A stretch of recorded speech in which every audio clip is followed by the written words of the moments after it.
Meaning of dust. Dust.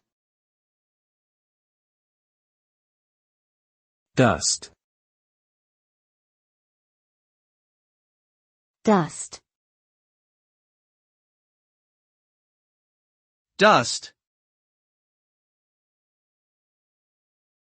Dust refers to tiny particles of matter that float or settle in the air. These particles can come from a variety of sources, such as dirt, pollen, or even dead skin cells. When dust accumulates, it can create a layer of fine powder on surfaces and in the air, causing respiratory problems and allergies. It can also impact electronic devices by clogging up their components. Therefore, it is important to regularly clean and remove dust from spaces where people live and work for both health and maintenance purposes.